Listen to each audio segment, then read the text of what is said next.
Greetings, travelers. Today is the day. Well, actually, Nekopara Volume 4 came out like last week, but you get the idea. It's finally back. Now, I'm known as the guy with the massive collection of Nekopara merchandise. If you really want to see my body pillow collection, you're gonna have to look at a thread that I posted on Reddit, because that would get me banned on YouTube. I will link this video post in the description, and if there happens to be a link within that thread to another Reddit post, then so be it. Now, there are many words people will use to describe someone like myself, but I will save you the time. I am an absolute fucking legend. Viewer discretion is advised, because this video is going to be awesome. Now, if you haven't played Nekopara before, all I can say is that I have never had an erection turned diabetic, but here we are. So let's all grab a cup of coffee and get ready to talk about some actual hentai. Now, this game is hot as fuck, but also extremely sweet. It's kind of like eating an aphrodisiac made of pure sugar. Now, since some people struggle with obtaining this game, let me help you out. This is a $20 game. Do not be fooled when you look it up on Steam. If you want to get that coconut cream pie, you're going to have to pay the full $20. If you don't know where to obtain the forbidden fruit, there is a place called Denpasoft where you can buy the rest of the game if you already bought it on Steam, or you can just buy a full copy straight up. Now, with that out of the way, let's talk about Volume 4. Now, I am a firm believer that this series has only been on the up and up since the beginning. Each entry only getting better and hotter. I think Volume 4 is pretty close to the top, however, the frame rate while in the H scenes is noticeably lower. Even with my fully loaded gaming rig with an RTX 2080 Super, some scenes will run at a peak 30 frames per second. Now, I didn't really care though because the art is very nice, and I don't even really care for animated H scenes that much anyways, but I might as well list it as a downgrade. Now, the actual plot of this game will follow the main character Kasho, going on a life journey to improve his baking skills and impress his dismissive father. It's a journey of self-discovery, mystery, and getting mad pussy. I think the Nekopara plotline is always a nice, relatively short story that is cute and predictable. It's not going to win awards for some Shakespearean work, but sometimes all you need is a nice, simple story to appreciate. I think it's nice to see Kasho get an actual character arc instead of being left in the dust. It feels like a nice solid addition to the overall story between all the volumes. We get to see some cute cat girls doing cute things, and some wholesome moments about emotional support. And most importantly, we finally figure out why the cafe is called La Soleil and not Le Soleil. I am totally sure that Sayori didn't make a mistake long ago and is retconning the plot right now. Now, finally, they also get to go to France in this plot where everyone speaks fluent Japanese, and you meet the newest cat girl, Phrase, who does not get smashed if that's what you are wondering, but damn is she cute. I personally think that the story was nice, and it gives an excuse for everyone in the game to dress up in cute winter outfits and Christmas costumes. There's a ton of adorableness that can only be seen in a true Nekopara title. But I know the real reason why everyone's here, and trust me, when you fire this game up, you're gonna get right into the action. They don't waste any time getting down to business. Yes! Yes! Yes!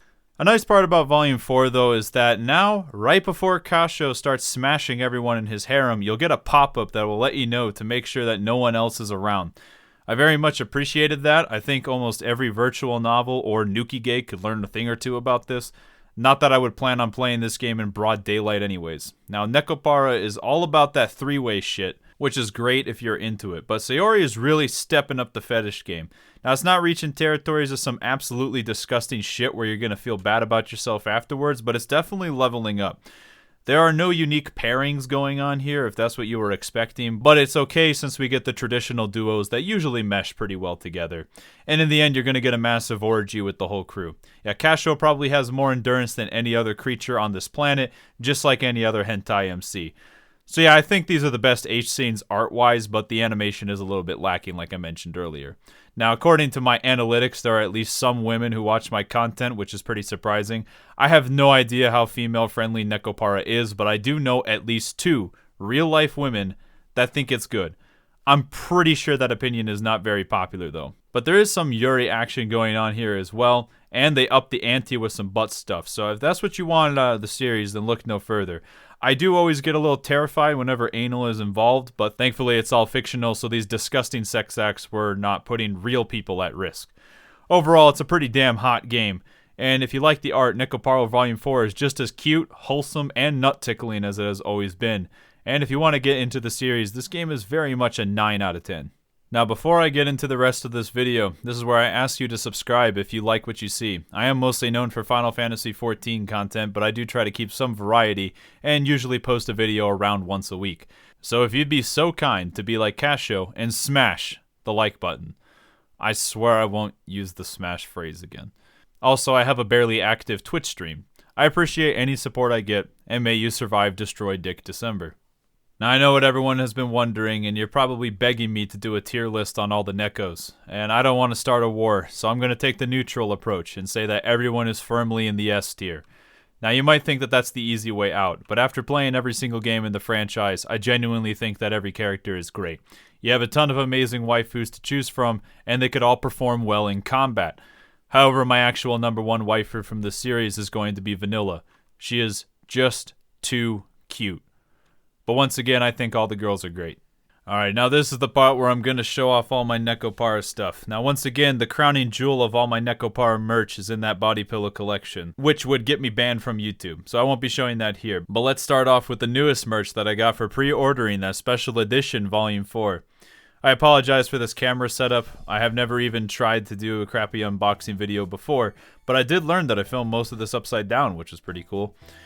That giant image there is just being used to censor some personal information on the box. The amount of tape on these boxes probably exceeded the amount of semen released in Volume 4, which was pretty insane. I was also terrified to really get in there with the scissors because I did not want to destroy the merchandise inside. Once I finally get in there, I'm just going to cut out anything questionable about that Dakimakura cover because there are some straight titties on that one. Ah yes, the phrase coaster.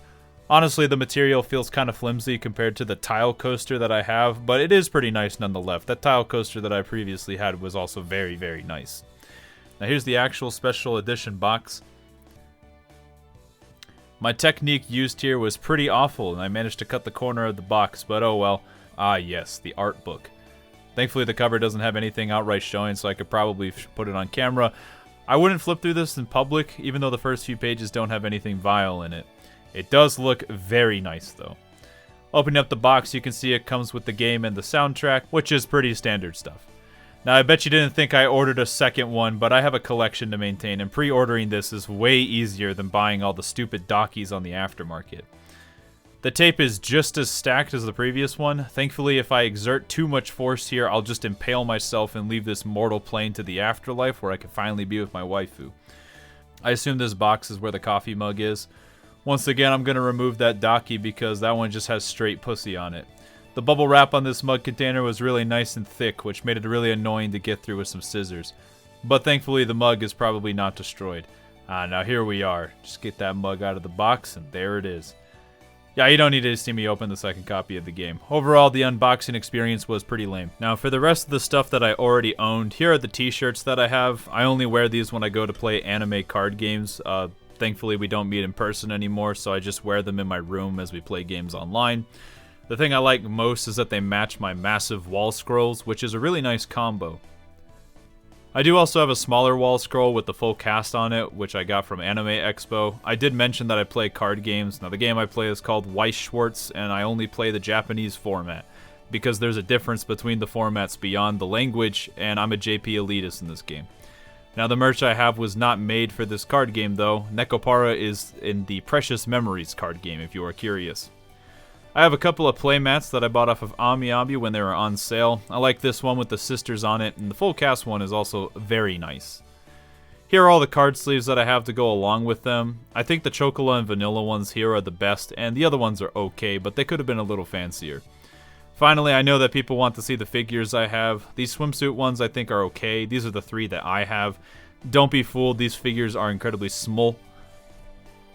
Now, the pop-up parade ones that I have here are actually very nice, and they were not super expensive either. Although I'm just putting them on display here for the video, they actually welcome me into my room every time I open my door, even though I don't ever leave this building ever.